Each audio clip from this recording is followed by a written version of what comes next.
what you have done. Now they are really mad at us. I told you not to touch their robot equipment. Why did you do it?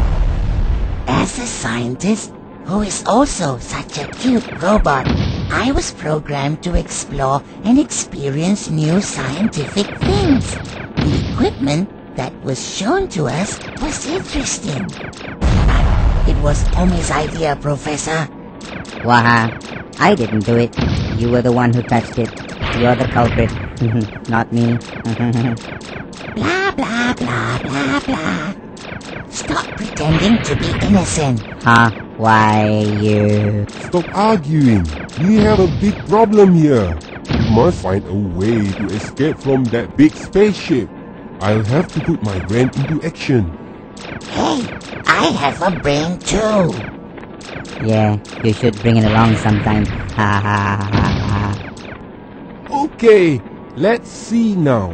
How do we get out of this? Yup, I have a good idea.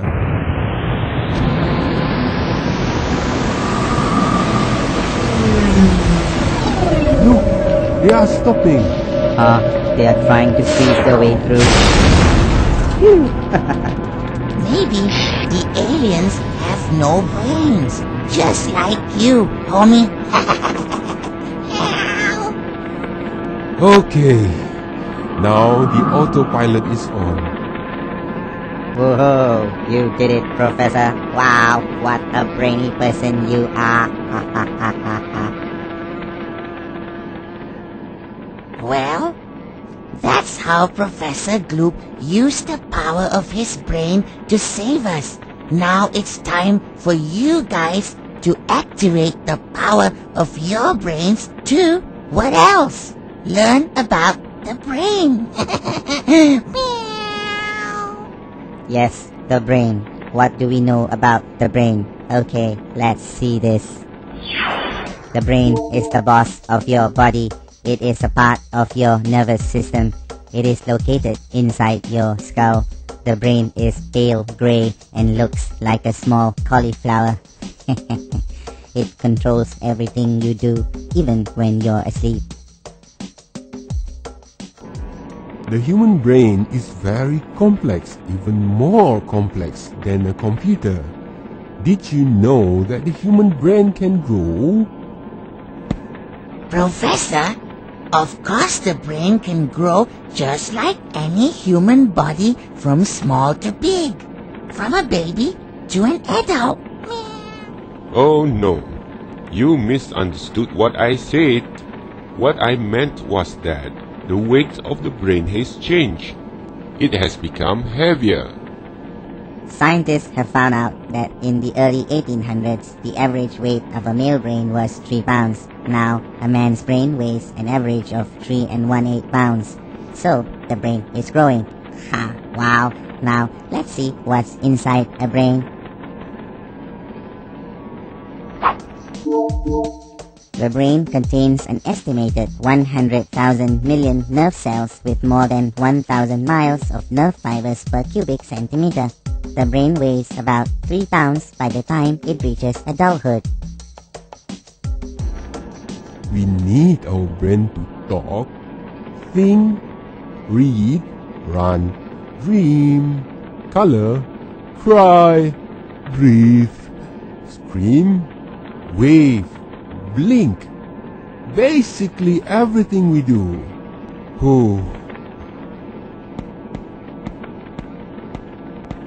Really? That much to do, huh? It's like a high-tech computer or something.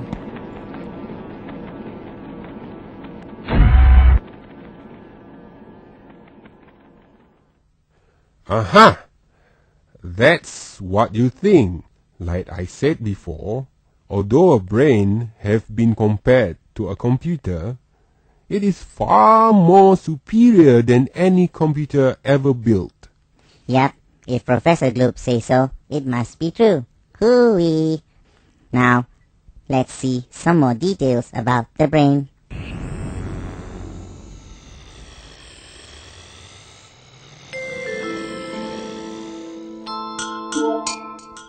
Let's look at Professor Gloop's brain, for example. It has 40% gray matter and 60% white matter. This is found inside his skull.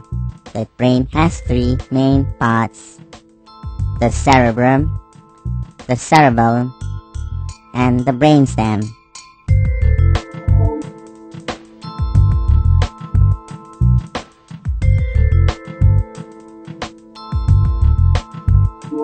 An adult human brain weighs about 1,400 grams. A newborn baby's brain weighs less than 400 grams. As a child grows, the number of cells remain more or less the same, but the cells grow in size and the number of connections increase. The human brain reaches its full size when a person is about 6 years of age. The brain is a complex organ. It controls the body, receives information, and stores information as memories. I understand that part, but how does the brain actually work?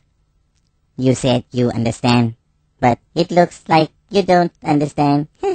Okay, trying to test me, huh? Okay, let's see. Okay, look at Professor Gloop. Huh? He is now thinking of drinking that glass of water. He has been holding it for quite a while now. His brain is now producing electrical signals which, together with chemical reactions, allow different parts of the body to communicate. Now the nerves send these signals throughout the body. In this case, the signals are sent to his hand. Now the hand moves, and this lets Gloop drink the water. Wow! That's the first time I've seen Professor Gloop finding it hard to drink water. But actually, it takes only a few seconds to do that. Am I right? Meow. You're right about that, Gujin. Well, let's learn more about the structure of the brain.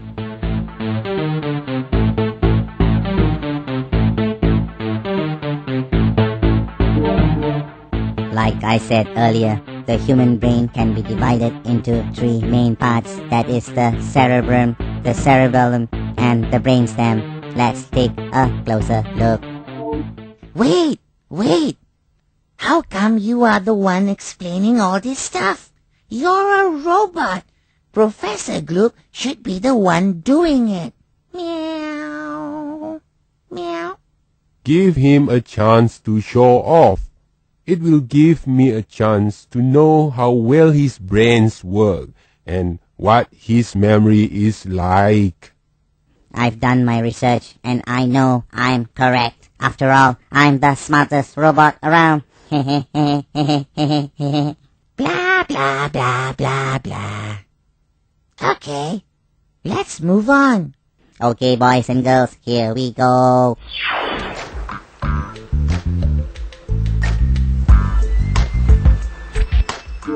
The cerebrum is the largest part of the brain, rather like a mushroom cap covering its stalk.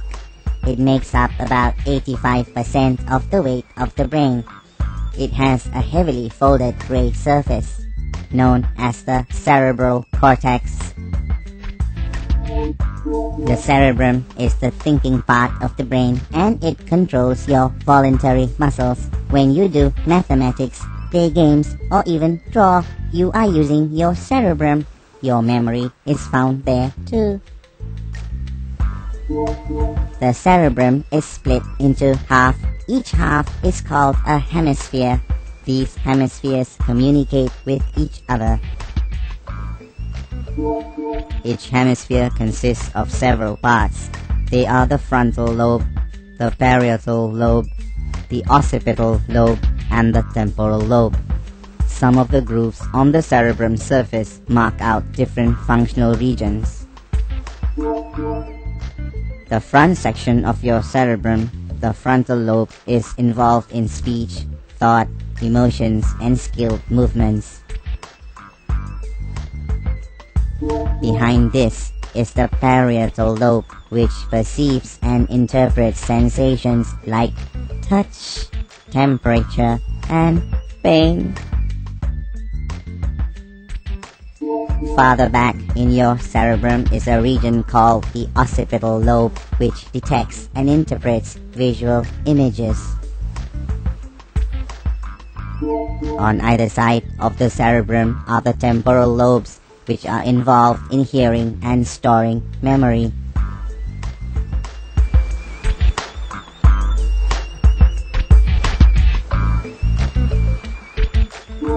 The left and right hemispheres are joined by the corpus callosum, which is a thick band of nerve fibers. This allows the two halves to communicate with each other continuously. Each hemisphere controls the opposite side of the body and takes charge of different skills. In other words, the left hemisphere controls the right side of the body, while the right hemisphere controls the left side of the body. But scientists are still not 100% sure of that. They're still working on it. People who mostly use the left side of their brain are logical thinkers. They are good at maths and science, like me. People who mostly use the right side of their brain are creative. They are good at music, art, and languages, like me.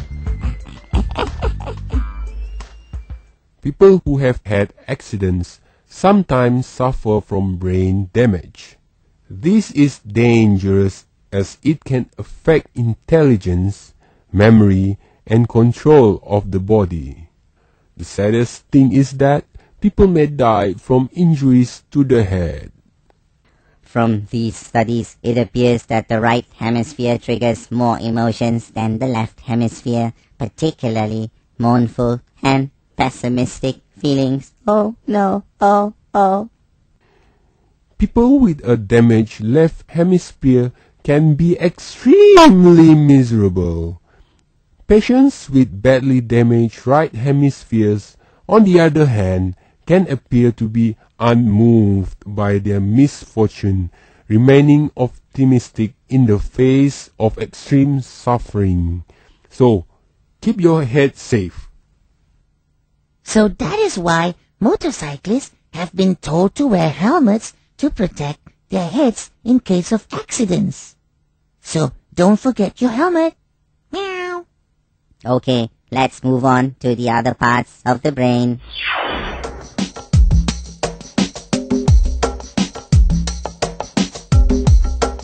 Next, the cerebellum. It is the second largest part of your brain. It is located at the back of your brain, below the cerebrum. It's about 1/8 the size of the cerebrum.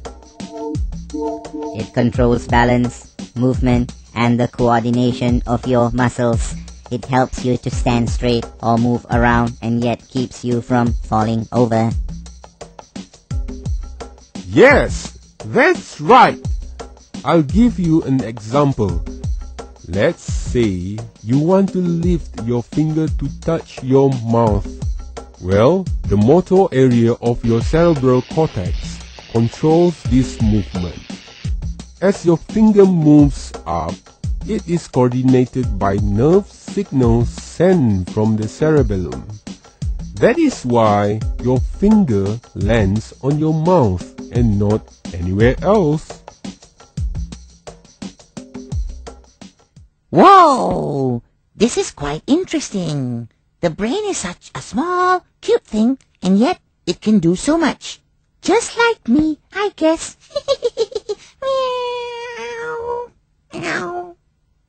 What? Give me a second. Come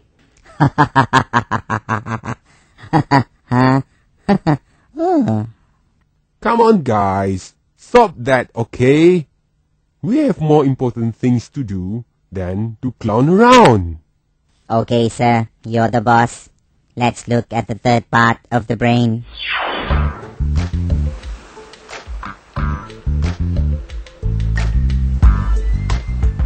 The innermost part of the brain is called the brainstem. This is the part of the brain that controls things that you don't have to think about, like involuntary muscles. Your brainstem connects your brain to your spinal cord. It is responsible for many body functions such as your heartbeat, blood pressure, digestion, and breathing. The brainstem is made up of 3 sections called the midbrain, the pons, and the medulla oblongata.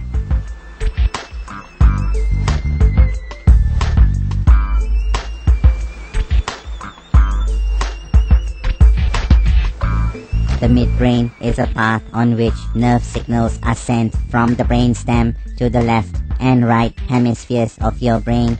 It is also the place from which messages that have to do with hearing and sight are sent to the brain.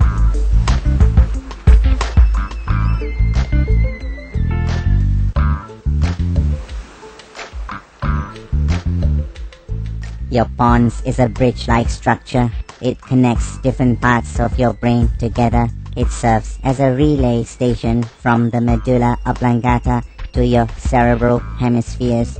It is responsible for helping us to breathe properly.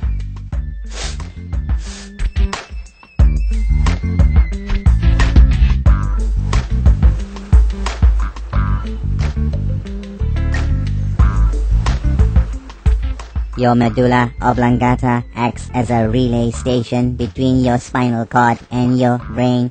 It makes sure that your heart beats properly. It also controls your breathing and other reflex actions such as coughing, swallowing, and vomiting. That's it, guys. The 3 parts of your brain. It's good for us to be well informed about our bodies. Who knows, it might save your life. Did you know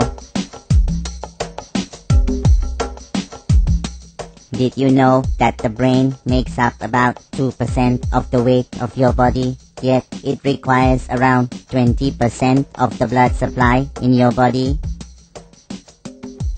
Did you know that information travels between your brain and the rest of your body along a thick bundle of nerves in your spine? Now you know what you didn't know, which means now you know more than what you thought you had known. Oh. Now, let's see how much your brain is protected.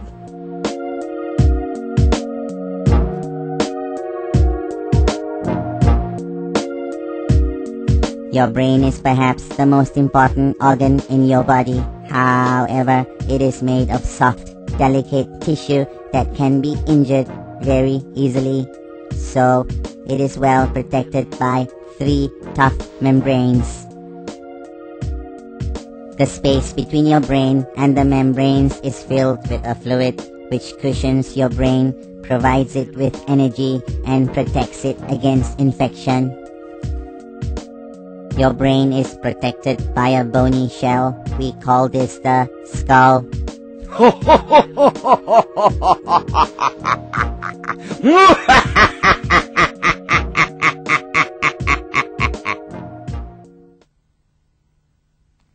Recall.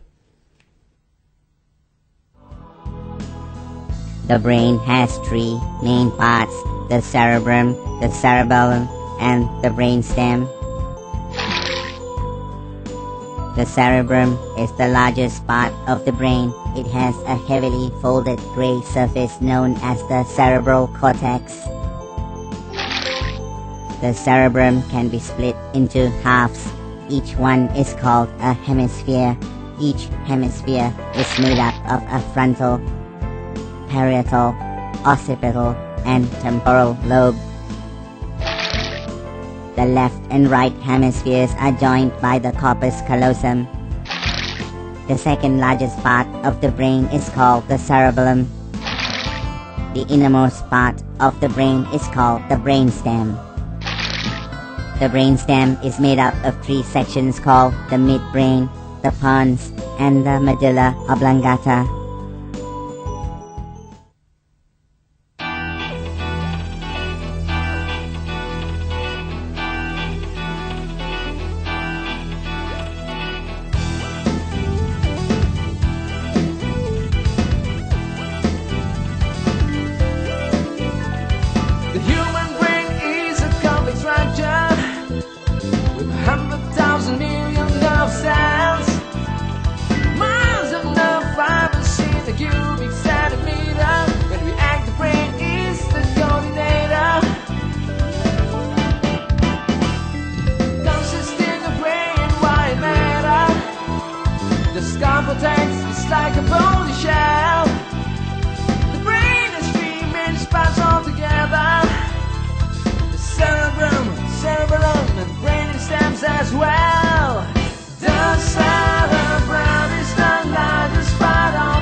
cubic centimeter. When we act, the brain,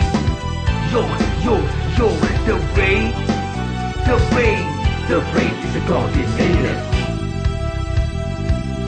The cerebral is the largest part of the brain. Splits down the middle into two hemispheres. Well, the centers fall on personality and senses. For dominant movements I can flow. Cerebellum is the second largest part. Coordinates all muscles, balance and posture. The brain controls the voluntary mustache. We will bring spawns and medulla oblongata.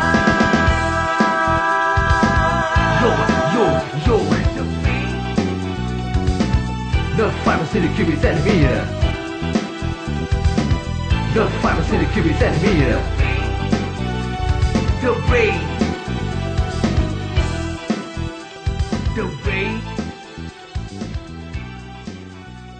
The brain.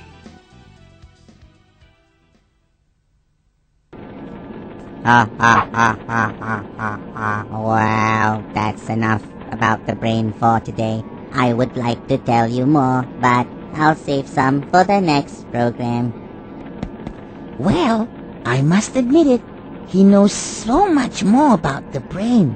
Unfortunately, he's a robot and does not have one.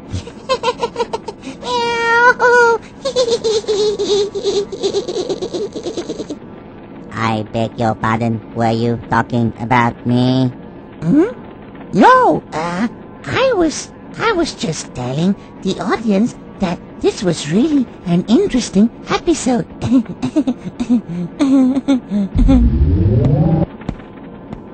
Okay guys, goodbye for now. And remember, your brain is like your muscle. The more you use it, the better it works. Bye-bye. Bye-bye. Bye-bye!